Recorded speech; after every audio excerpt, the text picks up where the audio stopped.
19वां प्रकरण। तत्वज्ञानी की सहज शांति कैसी होती है, इसका वर्णन गुरु मुख से सुनकर राजा जनक अपनी शांति की अवस्था का वर्णन इस प्रकरण में करते हुए कहते हैं कि हे गुरु, मैंने आपके श्रीमुख से तत्वज्ञान की शिक्षा ग्रहण करके अपने हृदय में प्रविष्ट नानाविध संकल्प विकल्प रूपी वाणों से मुक्ति प्राप्त कर ली है और मन के संशय दूर कर लिए हैं। शिष्य कहता है कि अपने सत्य स्वरूप को जानने और अपनी महिमा में पूर्णतः प्रतिष्ठित होने के बाद अब मुझे यह जानने की आवश्यकता नहीं रही कि धर्म, अर्थ, काम, मोक्ष का स्वरूप क्या है। विवेक, द्वैत, अद्वैत आदि शब्दों के गूढ़ गहन अर्थ जानने की भी अनिवार्यता नहीं रही। अपनी महिमा में स्थित होने के बाद अब मुझे यह जानने की भी आवश्यकता नहीं कि भूत कहाँ, भविष्यत कहाँ और वर्तमान कहाँ है। मेरी दृष्टि में सब कालों का भेद लुप्त हो गया है। काल का नहीं, अब देश की सीमाएं भी मेरी नज़र में नहीं रही, अपितु सर्वत्र समदृष्टि ही हो गई है।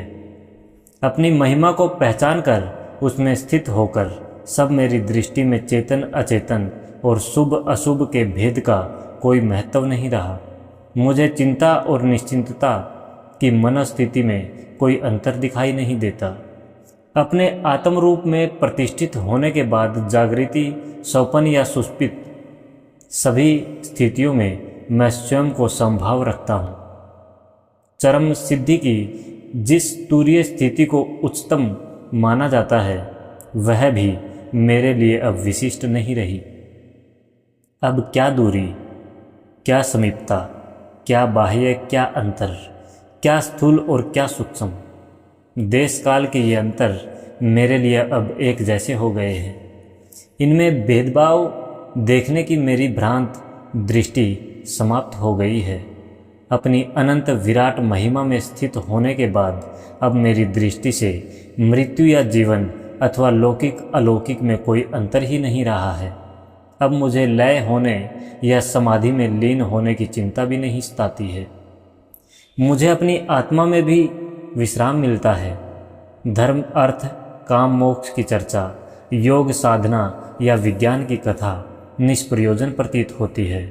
अब तो योगाभ्यास और ज्ञान विज्ञान की खोज भी मुझे अपूर्ण मालूम होती है। 20वां प्रकरण। ज्ञानियों की स्वभावभूत जीवन मुक्ति दशा का वर्णन इस प्रकरण में है।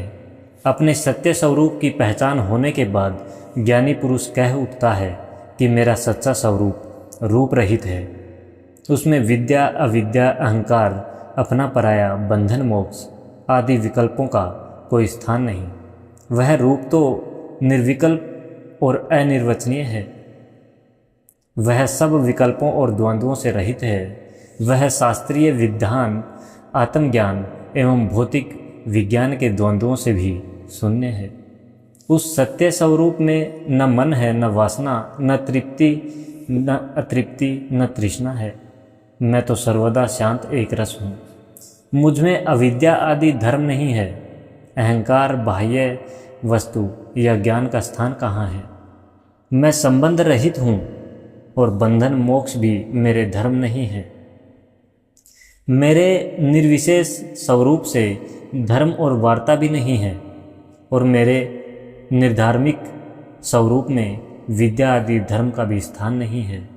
मेरे निरंजन निर्विकल्प स्वरूप में आशा आदि पंचभूत नहीं है। देह नहीं है, मन नहीं, आशा नहीं, नैराश्य नहीं, शून्य भी नहीं और उसमें कोई द्वंद्व भी नहीं है। मेरी दृष्टि में समस्त जगत आत्मय हो गया है। मेरे लिए प्रारब्ध जीवन मुक्ति या देह मुक्ति का भी महत्व नहीं। सब एक रस होकर कैवल्य में समा गया है। एकमात्र विश्वात्मा चेतना जागृत होने के बाद मुझ में पृथक कर्तृत्व का अहंकार नहीं रहा। भोक्ता होने या निष्क्रिय एवं भोग रहित होने की अहम भावना भी नहीं रही। चित्तवृत्ति भी नहीं रही और प्रत्यक्ष परोक्ष फल की संभावना भी नहीं रही। अद्वैत भाव जागृत होने के बाद और अपने सत्य स्वरूप प्रतिष्ठित होने के बाद लोक लोकांतर का भेद शेष नहीं रहा।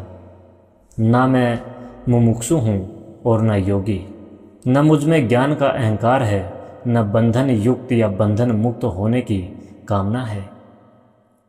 इस प्रकार मुझ में सभी द्वैत भावों का लोप हो चुका है, शेष केवल अद्वैत आत्मा ही है। अपने अद्वैत रूप में पूर्णतः प्रतिष्ठित होने से मेरी दृष्टि में न सृष्टि की भावना है, न संहार की, न साधन है, न सिद्धि है, न साधक है, वरन सर्वत्र संभाव है।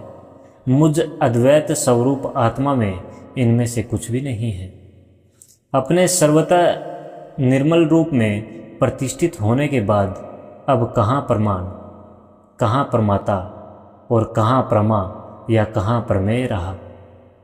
मुझ में कोई भेद बुद्धि नहीं रही, सब अद्वैत में समा गया।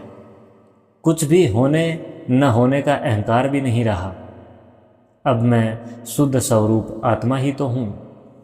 अब सर्वदा कर्तव्य अहंकार से, कर्तव्य भाव से मुक्त होने के कारण मेरी दृष्टि में न तो एकाग्रता का महत्व है, न चित्त की चंचलता के चित्त में, न ज्ञान है, न मूढ़ता है, न हर्ष है और न विषाद है।